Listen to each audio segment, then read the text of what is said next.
laki-laki yang tidak dikenal. Karena kalau dikenal dia malu.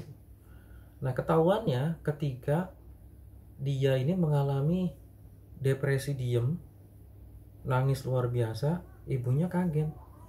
Terus ibunya ngecek HP nih. Ternyata di HP itu direkam, karena ada beberapa adegan dia direkam sendiri pakai handphonenya dia. Kaget. Ibunya, bapaknya kaget, nangis luar biasa.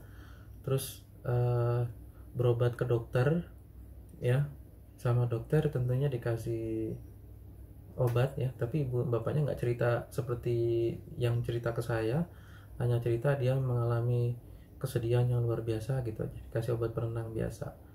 Lalu begitu cerita ke saya seperti itu, maka sikap saya langsung tegas, anaknya nggak boleh keluar rumah lagi, nggak boleh keluar rumah lagi, dan terapinya banyak nih yang harus dikerjakan.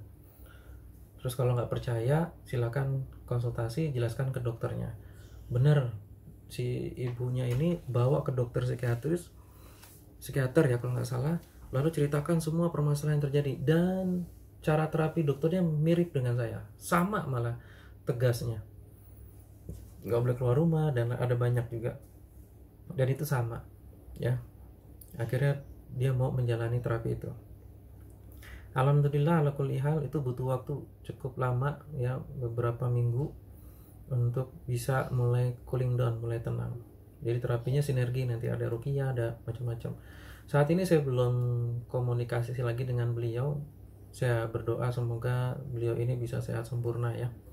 Karena dua pasien yang depresi yang saya ceritakan tadi ini, yang satu ateis, yang satu sampai jadi hypersex, itu belum tuntas kalau menurut saya. Yang satunya belum ketemu lagi, tapi dia udah masuk broadcast saya. Kalau mungkin ikut online seperti ini ada, mudah-mudahan Allah berikan hidayah kepada antum, kasihan. Atau yang kedua juga nih, hanya terima broadcast dari saya tapi nggak pernah respon lagi, ketika ditanya juga nggak respon lagi ya, secara japri. Ya ini susah, kalau mereka tidak mau respon kan kita nggak bisa bantu lagi.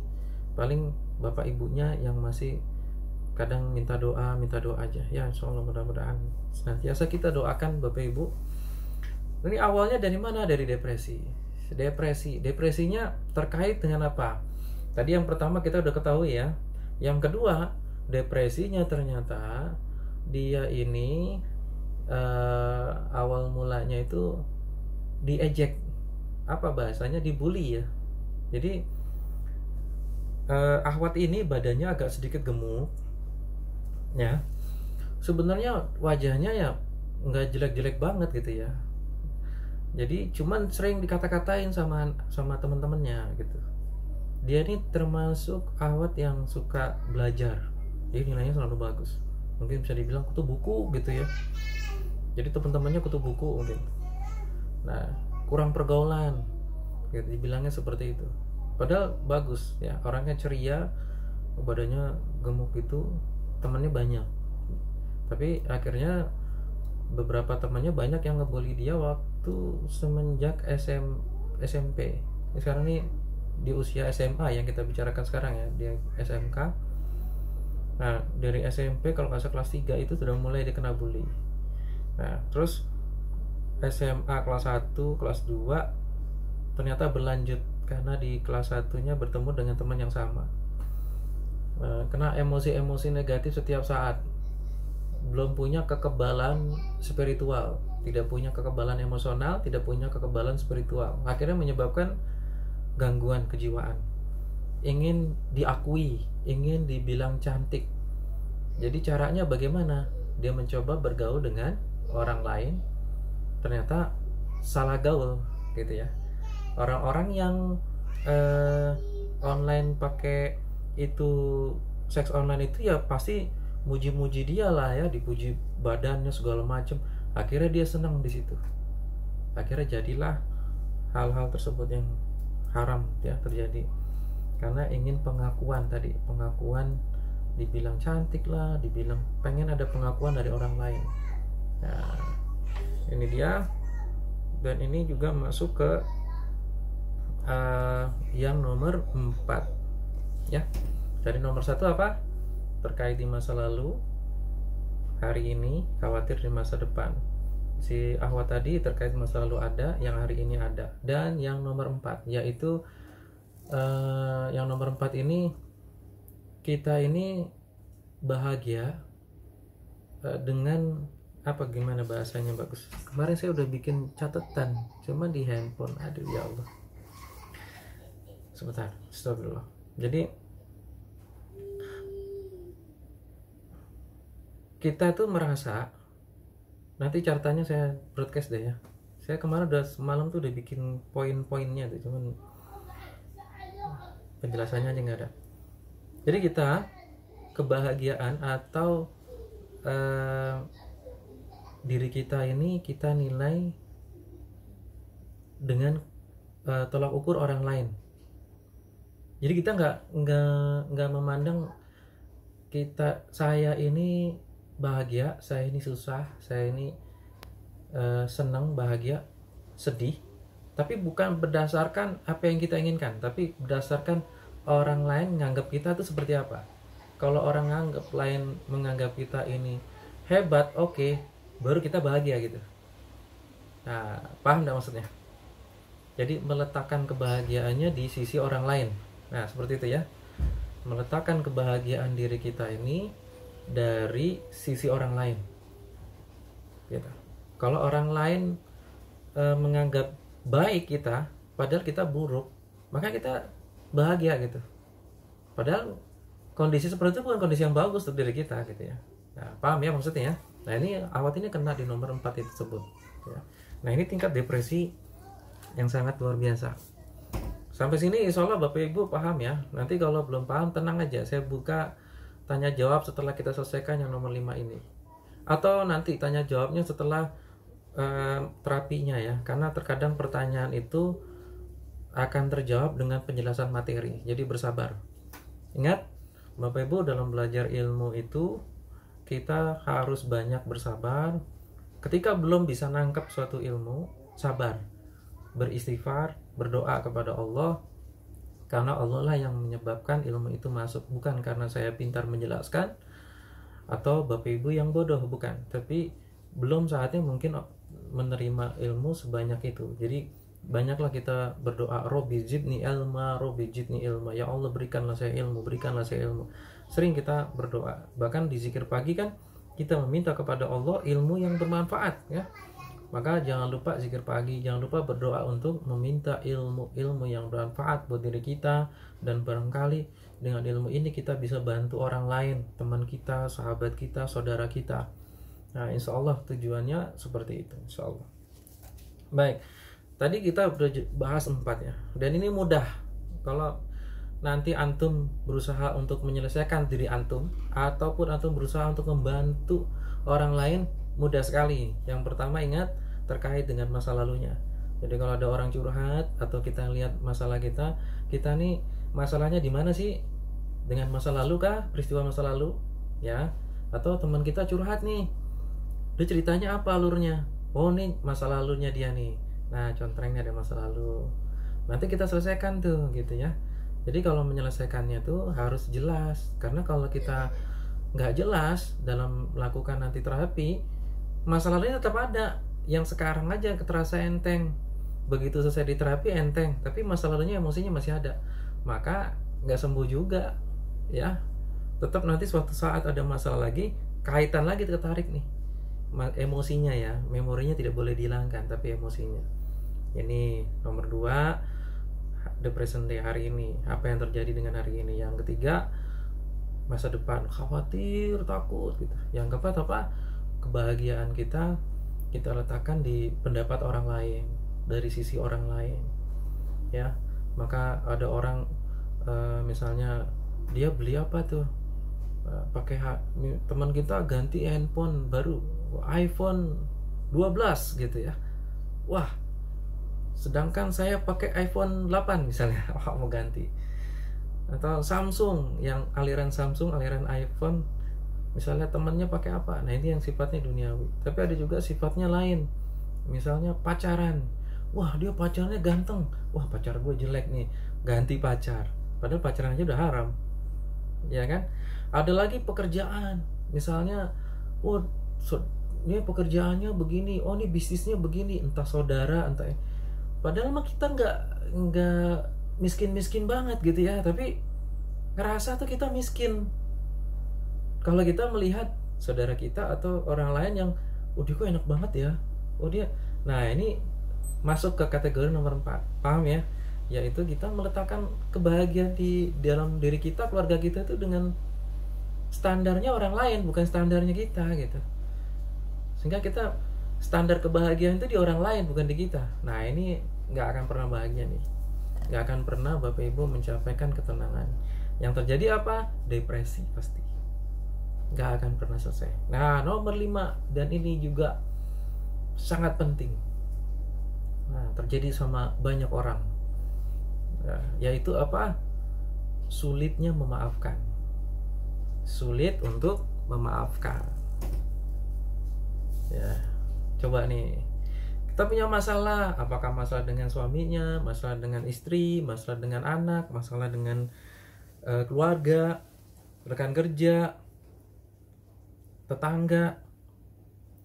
Dalam kehidupan, Bapak Ibu sadarilah bahwa semua kehidupan kita pasti ada gesekan, benar nggak? Dengan sahabat kita, ya kan? Pasti ada gesekan. Semakin kita, perhatikan ini, semakin kita dekat dengan seseorang, kita punya sahabat, punya teman, semakin kita dekat dengan orang tersebut, dengan saudara kita, dengan orang tersebut ya, dengan suami, istri, anak-anak, semakin kita dekat, maka akan timbul gesekan emosi ya. Contohnya saat ini deh, Bapak Ibu rasakan. Kalau dulu sebelum pandemik kan suaminya kerja pagi, pulang malam, ketemunya sedikit kan, bener gak? Cuman malam doang, pagi sarapan, malam tidur ketemu. Jadi kuantitas ketemunya dikit, kualitasnya juga dikit banget, nggak ada gesekan dong, jadi nggak ada masalah. Ketika pandemik ini, subhanallah, dari pagi sampai malam ketemu, misalnya WFA, sekolahnya juga di rumah, anaknya 5 lagi misalnya anaknya 5, anaknya 3, diurus semua, ketemu semua di rumah. Masalah nggak tuh timbul? Masalah tuh.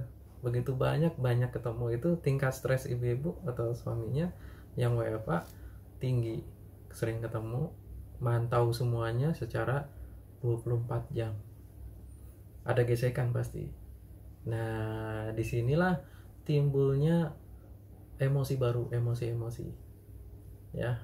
Juga itu yang sekarang di pandemik terkadang terkait juga dengan nomor 1, terkait di masa lalu. Maka permasalahan dari 5 poin ini, Bapak Ibu yang dirahmati Allah, ini kadang seseorang itu kena di beberapanya. Ada yang kena 3, kena 4 masalah dari ini, jadilah dia penyakit hati, emosional tinggi, bisa timbul depresi ya. Insya Allah sampai sini paham ya. Mudah-mudahan Allah mudahkan kita semua untuk memahami pola ini ya, pola materi kita ini. Kita sudah jelaskan kurang lebih hampir 1 jam ya. Tadi kita mulai 8.15, 8.20 lah, karena gangguan sedikit tadi kan ya. Udah hampir 1 jam. Dan sengaja memang materi pelatihan itu sebaiknya memang tidak terlalu panjang ya. 2 jam atau 3 jam itu udah cukup panjang banget. Karena kalau semakin panjang materi itu kadang membuat kita lelah, sehingga malah nggak masuk nantinya ya. Nah, sampai di sini mudah-mudahan paham. Sekarang bagaimana kita terapinya ya.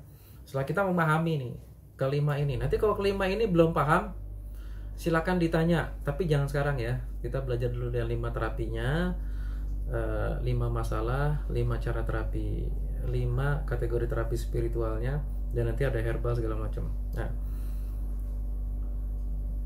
yang kelima tadi oh, ada yang baru masuk ya. Ya, saya ulangi deh. Yang 5 tadi masalah. Yang pertama apa? Tadi baru saya sering ulangi ya, gak apa-apa. Yang 5 tadi menjadi masalah terkait dengan masa lalu. Nomor 1-nya itu adalah masa lalu.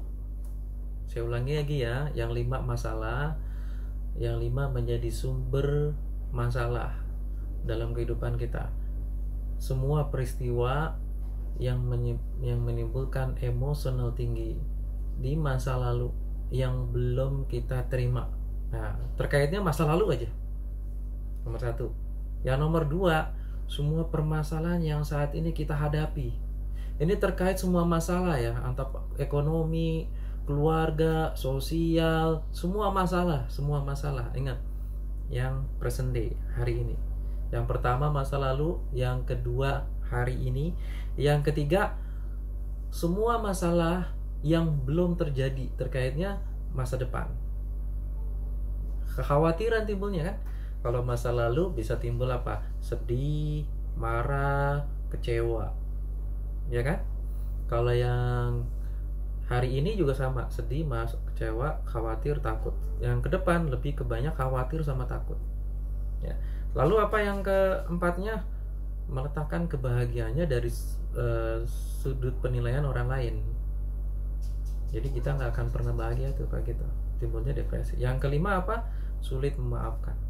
Nah, ada sebuah kisah yang untuk menutup yang 5 ini, saya ceritakan sebuah kisah. Karena nomor 5 ini kan memaafkan ya. Ada kasus yang dimana ini selama saya meruqyah dari tahun 2012 sampai sekarang, Masya Allah, ada kisah-kisah itu yang seperti sinetron ya. Yang saya kadang kalau dengerin kisah pasien, saya bimbing, itu seperti saya tuh lagi jalanin sinetron nih. Ya, telenovela. Jadi ada seorang ibu yang datang itu dalam kondisi sakit seperti ada stroke ya. Lalu dia minta diterapi, minta diruqyah, barangkali ada jinnya. Karena ringan sebenarnya, stroke ringan, kadang nggak bisa gerak, kadang bisa gitu. Kalau menurut dokter semuanya berfungsi dengan normal, makanya disarankannya ke dokter psikiater. Itu dikasih obat penenang aja karena ada gejolak emosi. Datang ke saya minta diruqyah, minta dibacain Quran aja Ustadz biar tenang gitu. Tapi metode saya kan nggak seperti itu, tidak langsung dibacain Quran. Metode saya ajak ngobrol dulu. Begitu saya ajak ngobrol dan obrolannya terkait dengan 5 poin tadi, nangis, belum cerita udah nangis dia. Wah, ini berarti ada masalah nih, gitu kan. Ini faktor utama kenapa dia sakit. Lalu saya diamkan dulu hingga selesai. Lalu saya tanya, ibu sudah siap cerita belum? Kalau ibu nggak cerita nanti saya nggak bisa bantu ibu. Kalau ibu hanya ingin dibacain Quran, ibu dengerin audio ruqyah aja bisa, nggak usah ke saya kan. Nah, kalau ke saya kan berarti ibu mau diterapi. Ayo cerita masalahnya apa. Akhirnya beliau cerita. Begitu cerita, subhanallah, beliau melihat suaminya berzina di depan matanya. Gimana rasanya bu? Gimana bu? Rasanya tuh, wah udah, rasanya pasti nggak karuan kan. Nah seperti itulah yang dirasakan ibu itu. Otomatis kan selesai hubungannya ya, artinya rumah tangganya pasti udah selesai, berantakan. Tapi setelah itu ya menyebabkan emosional yang luar biasa ya. Ya pastinya nggak akan nikah lagi ya, itu pasti yang terjadi sampai berusia. Yang kedua, emosionalnya itu luar biasa sakitnya. Cerita sambil nangis sekitar 1 jam lebih. Jadi sekarang metode saya itu kalau ngeruqyah bisa 4 jam. 4 jam itu 3,5 jam cerita, mendengarkan cerita, mencari diagnosa sampai detail. Bacain Qurannya kadang cuma 15 menit atau setengah jam paling lama. Ya, selesainya udah tinggal muntah tenang, asalkan mau diikutin terapinya. Nah, kalau nggak mau repot nih, berkelanjutan akhirnya ya, bisa sampai 5 jam bisa. Nah, ini udah cerita panjang selesai. Terus ibu itu nanya, Ustadz, gimana caranya saya bisa sehat? Saya pengen bahagia Ustadz. Saya nggak mau kayak gini terus gitu. Lalu apa jawaban saya, Bu? Saya bilang ke ibu itu, caranya gampang Bu. Ibu maafkan mantan suaminya. Gimana tuh Bu? Gimana Bu? Saya bilang kayak gitu, si ibu itu langsung nunjuk-nunjuk. Ustadz nih laki-laki semua sama aja ya. Wah, langsung dia marah-marah gitu ya. Nah ini nggak mau artinya kan, nggak mau untuk memaafkan. Ya, itu berat tuh. Saya butuh waktu lama untuk menyadarkan beliau. Dan di pasien yang lain kejadiannya ini laki-laki, Ikhwan ya. Laki-laki ternyata punya masalah yang sama. Dia ngundang saya, sebenarnya ini pasien saya yang sudah lama. Yang undang saya, udah lama nggak ada setahun gitu nggak ketemu, terus undang lagi, Ustadz main ya ke rumah nih, udah lama nggak, ini saya minta diruqyah lagi. Loh ada apa pak? Kasus lama nih? Enggak nih Ustadz, kasus baru. Ada masalah apa? Main aja deh dulu gitu. Ya udah, sampai di rumah saya inget-inget, oh iya saya jadi ingat kan biasanya kan butuh waktu proses untuk inget-inget, oh iya ini rumahnya ini, terus apa yang kurang ya, kayaknya ada yang kurang nih pas masuk rumah gitu. Terus ada foto kayaknya dicopot fotonya, kan kelihatan kan kalau ada bingkai foto terus baru saja dilepas, itu kan berarti ada bekasnya gitu kan. Nah kayak gitu, pokoknya ada beberapa foto yang dicopot. Terus pikiran positif, mungkin sudah sadar kalau majang foto itu nggak baik ya. Alhamdulillah kalau gitu foto-foto pada nggak ada nih, bagus lah. Saya berpikir positif aja, nyantai-nyantai, nggak ada masalah. Begitu dia si bapak ini mulai cerita, cuman janggalnya nih, istrinya mana nih. Biasanya kalau nggak salah dulu ada istrinya deh, langsung nyambut saya. Terus saya langsung tegur aja, Pak, istrinya lagi belanja atau lagi ada urusan ya keluar? Oh bapak sendiri aja di rumah nih, anaknya kemana Pak? Nah beliau nahan nangis berkaca-kaca. Wah ini masalahnya di sini berarti ya. Lalu singkat cerita, beliau ini businessman sibuk. Lalu suatu saat ada WA masuk ya, WA atau SMS saya lupa, atau telepon saya lupa ya, beliau bilangnya yang orang itu mengatakan istrinya itu check in di hotel sama laki-laki. Nah si bapak ini kaget, loh ini siapa kok ngasih info kayak gini. Dikasih tahu hotelnya lengkap sama kamar nomornya gitu. Cuman dia penasaran kok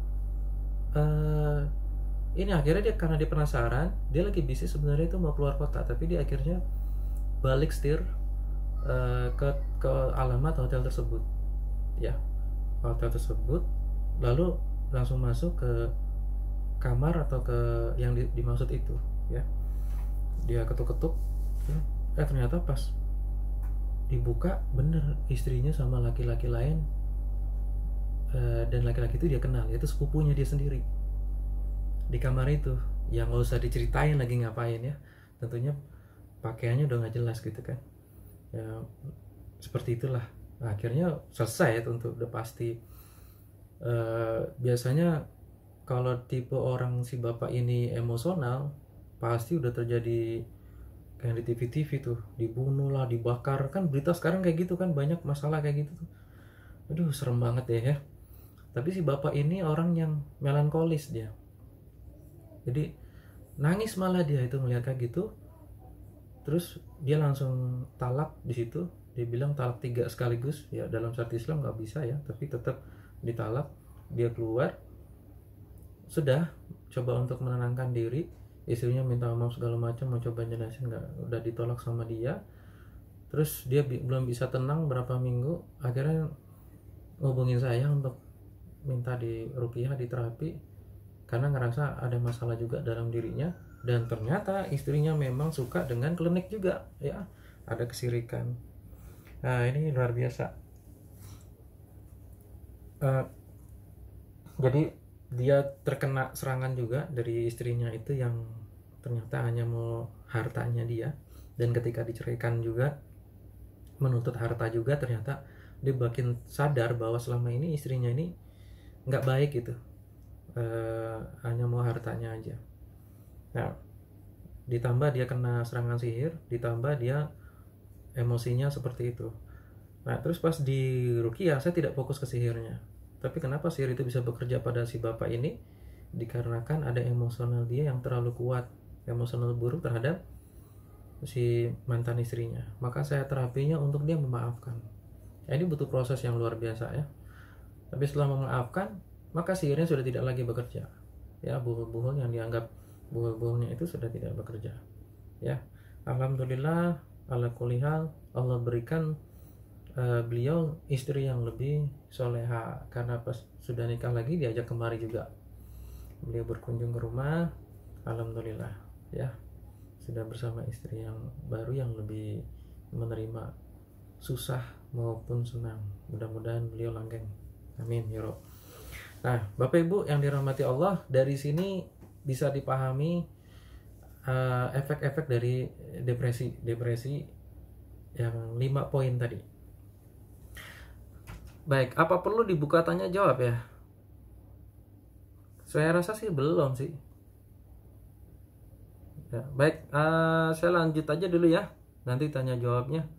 Kita lanjut dulu, yaitu bagaimana terapinya. Terapi yang akan kita lakukan yaitu satu, ruqyah syariah. Yang kedua, terapi dengan tazkiyatun nafs, itu bagian dari ruqyah syariah juga ya. Ya, tentunya di ruqyah syariah ini nanti ada perbaikan amalan semua ya. Nah, yang kedua ini nanti herbal apa yang harus kita konsumsi untuk menunjang terapi. Yang ketiga, pola makan. Jadikan makanan itu sebagai obat buat diri kita. Ini hal baru juga, nanti saya akan sampaikan. Saya baru belajar beberapa minggu ini, saya akan sampaikan juga, mudah-mudahan bermanfaat. Terus yang berikutnya adalah titik meridian. Ternyata ini berpengaruh, titik meridian ini untuk terapi kita ya, terapi pelancaran darah ya. Titik meridian ini berpengaruh, walaupun ini menimbulkan konflik nih, nanti saya jelaskan kenapa. Makanya agak panjang nanti penjelasannya sampai jam 11 ya. Baik, kita mulai. Bismillah. Awalnya adalah nasihat ya, ruqyah syariah. Nasihat, tentunya semua masalah ini terjadi tidak lain dikarenakan Allah itu lebih mencintai kita ya. Dan saya yakin setiap permasalahan, dan Bapak Ibu yang hadir saat ini mendengarkan tausiah atau mendengarkan pelatihan kita ini, ataupun pasien-pasien saya yang ketemu dengan saya selalu katakan, insya Allah Allah mencintai kita semua, karena kita masih berada di saat ini untuk saling memberikan suatu nasihat, untuk mengingat bahwa semua kejadian ini mungkin ini adalah yang terbaik dari Allah untuk menjadi kita lebih baik ya. Coba dicek, ada hubungan-hubungan yang harus kita jaga. Yang pertama adalah hubungan dengan Allah. Nah, Bapak Ibu yang dirahmati Allah, coba kita cek hubungan kita dengan Allah ya. Sampai begitu besar permasalahan kita cek hubungan kita dengan Allah. Ini terkait dengan amalan, iya. Apakah amalan kita, satu, niatnya sudah benar. Innamal a'malu binniyat, segala amalan tergantung dari niatnya. Apakah amalan soleh kita hari ini yang kita lakukan sudah ikhlas karena Allah, atau kita melakukannya karena ada sesuatu yang bersifat duniawi semata. Jadi belum benar, belum lurus. Jadi niatnya belum baik, masih cacat ya. Dan itu boleh diperbaharui ya. Misalnya puasa Senin Kamis niatnya masih salah gitu ya, pengen kaya, sholat duha pengen kaya gitu ya. Niat-niat yang salah itu gimana nih? Sekarang diperbarui niatnya. Jadi jangan khawatir, tetap kerjakan, diperbarui. Yang kedua, sudahkah amalan kita ini sesuai dengan sunnah Rasulullah SAW? Ada contohnya nggak? Gitu. Jangan-jangan kita melakukan suatu amalan, niatnya udah salah, ditambah yang kedua tidak ada contoh gitu. Seperti tadi yang di awal kita kelas ini, ada ibu-ibu yang bertanya tentang suatu amalan yang diberikan oleh kiai. Ternyata saya sampai saat ini belum mendapati amalan tersebut datang dari Rasulullah SAW, ataupun dari ada hadis yang mengatakan amalan tersebut. Maka amalan itu bisa menimbulkan adanya malah gangguan jin dalam diri kita apabila amalan ini tidak ada contoh. Sebagaimana Rasulullah SAW yang bersabda, yang artinya semua amalan ditolak semua amalan baru, semua bid'ah itu ditolak, dan semua bid'ah itu sesat. Ya, jadi ikutilah sunnahku dan sunnah khulafaur rasyidin. Jadi kita ikuti amalan ini yang sifatnya tauqifiyah ya. Kita bicara amalan yang sifatnya tauqifiyah, bukan amalan muamalah. Bedakan ya. Amalan tauqifiyah sifatnya ibadah. Semua terkait dengan ibadah. Contohnya Rasulullah SAW. Sudah, jangan ganggu-gugat. Kalau yang sifatnya muamalah seperti apa? Seperti yang kita lakukan sekarang nih. Di zaman Rasulullah tidak ada kajiannya melalui atau pelatihannya melalui online menggunakan gadget. Ini namanya muamalah. Ya. Alat-alatnya semua ini muamalah. Ini diperbolehkan adanya pembaruan. Nah, dicek hubungannya. Satu itu. Dan yang ketiga, kualitas dan kuantitas dalam mengerjakan suatu ibadah. Sudah benar kita menghadirkan benar-benar ini mengerjakan amalan ini. Jangan-jangan mentok dulu baru deketin Allah. Kalau udah mentok baru deh minta sama Allah. Nah, di sini yang menjadi masalah. Perbaikilah hubungan kita dengan Allah. Memahami tingkat ibadah itu, ada orang mengerjakan ibadah dengan cara dipaksa, dan memang harus. Menurut ulama, pendapat yang tepat adalah ibadah itu memang harus dipaksa. Awalnya dipaksa, seperti ke anak atau ke diri kita sendiri. Kita melakukan amalan ibadah, kita ingin menggiatkan amalan sunnah, paksa diri kita untuk melakukan. Awalnya seperti itu dulu, nggak apa-apa. Berarti niatnya belum ikhlas banget dong, nggak apa-apa awalnya gitu. Nanti habis dipaksa, berjalan seminggu, 2 minggu, sudah mulai nanti merasakan kalau nggak melakukan kayaknya ada yang hilang. Nah, itu masuk naik level. Atau merasakan suatu kewajiban yang harus kita kerjakan. Nah, kalau udah berada di level merasakan ini suatu kewajiban, kayaknya kalau nggak zikir pagi nggak enak nih. Kayaknya kalau nggak sholat duha nggak enak nih. Itu udah di level berikutnya kan itu. Harus segera naik level lagi yang ke berikutnya. Yaitu mulai minta berdoa sama Allah untuk mendapatkan rasa cinta kepada Allah. Cinta dalam melaksanakan amalan ini, mencintai Allah dan Rasulnya. Karena ada contoh dari Rasulullah SAW. Nah, ini tidak bisa diajarkan. Bagaimana caranya mencintai Allah? Caranya minta. Karena Allah sendiri yang menumbuhkan rasa cinta itu pada diri kita. Jadi kita caranya minta. Doa-doanya banyak tuh udah saya broadcast ya di WhatsApp. Kalau yang belum dapat, mungkin kita baru ketemu sekarang, antum bisa ke channel Telegram, nanti cari di situ, nyari search cinta gitu. Nah, nanti ada cinta Allah. Doanya apa di situ. Terus nanti saya posting lagi di grup RMTK online, nggak apa-apa. Jadi kita berdoa, dan doa itu terus kita baca. Kalau bisa pagi, siang, sore, baca terus. Minta ya Allah. Atau pakai bahasa Indonesia boleh. Ya Allah, tumbuhkanlah rasa cinta di hati hamba terhadap semua amalan Rasulullah SAW. Tumbuhkanlah rasa cinta hamba kepadamu ya Allah.